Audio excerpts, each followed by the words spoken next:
Hey folks, and welcome back to Glenn and Adrian's Rock Talk. That's Adrian. And that's Glenn.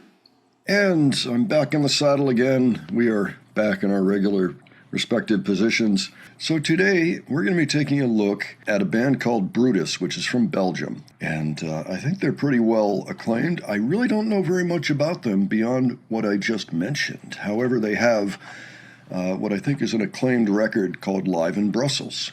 There's a lot of bands that don't have a big like global following yet, but they're working on it. Like I noticed that they have a gig coming up in Brazil on May 9. The singer is a drummer and a woman, so they have that parallel with The Warning. Heard a tiny bit of their sound and it sounded pretty good.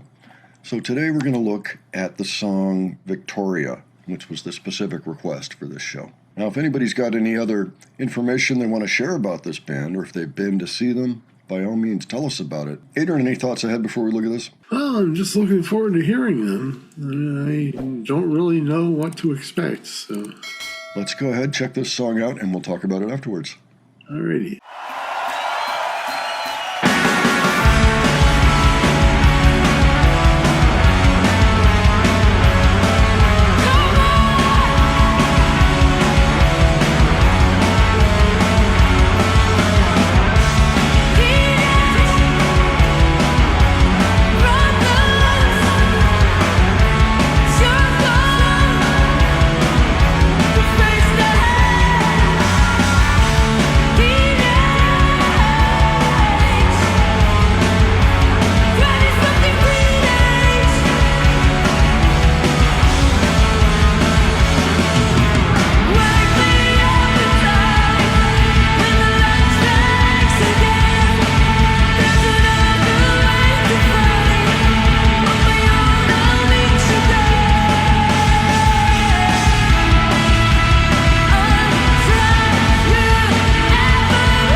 Okay, so what we have here is a three-piece, and to my ears, I was hearing kind of Sugar Cube style vocals in some ways, but actually Bjork in general, and also a lot of kind of Brian Eno, Lanois kind of production, kind of like what we heard in the 80s and 90s, on such albums as Emmylou Harris's Wrecking Ball, or U2, Unforgettable Fire, or Joshua Tree, those sorts of things, where you have this big, thick, atmospheric soup going on, and you can sustain notes like bass or guitar, as they were doing there, and get really interesting textures and things. But what do you think, Adrian? Oh, first of all, that was a cool sound they had. Yeah. I would agree with what you're saying. I guess I would say myself, I kind of noticed a kind of trippy psychedelic vibe to it. Sure. So there was definitely reverb being used, and I think there was either overdrive or just mild distortion on the guitar. Yep. It sounded great. The bass sounded full, and the drums had seemed to have some good dry sound almost. Mm-hmm. I bring up Joy Division a lot, and actually it looks like they're going to go into the Rock and Roll Hall of Fame this year, so bravo for that. But I feel like some of their sounded like it could reach all the way back to that band. Particularly the way that the bass was played at times, and like as a lead instrument at times, which you kind of have to do with only three instruments on stage. You got the two guys, bass and guitar, work very well together. You've got her drums and her vocals, which I did like a lot, by the way. I really did. I like how she sounded. Her actual drumming style was kind of more like a Mo Tucker / Joy Division / straight ahead, slightly punk or post-punk type sound to it. Like nothing super progressive, flashy or anything like that. Just, to the point and like driving home the emotion that she's working on there. So it does make me want to listen to more.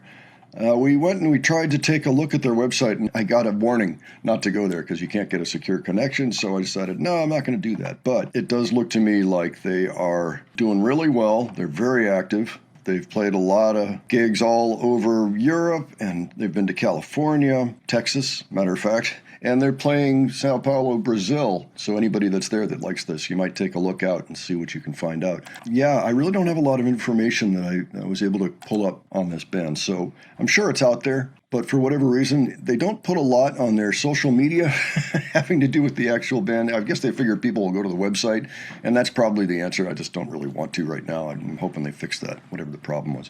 But yeah, I enjoyed the way it sounded and what they were doing. They certainly were captivating the audience. Apparently they're from Leuven, Belgium, not Brussels. I think that they sound great. Would like to hear more. And if anybody's got any recommendations, why don't you leave those below for us? And of course, if you've seen them, tell us about that. If you know them, if you are them, by all means, say hello below and give us a little more information. Sorry I couldn't make it to the website, but sounds really interesting. I want to hear more of this record, I think. But we're looking for recommendations, okay? And why don't you give your thoughts as well? And if you enjoyed this video, please give it a like. And if you enjoyed the presentation, please subscribe. All right. Thanks so much for joining us today. We will catch you on the next one. Take care, folks. See you all later.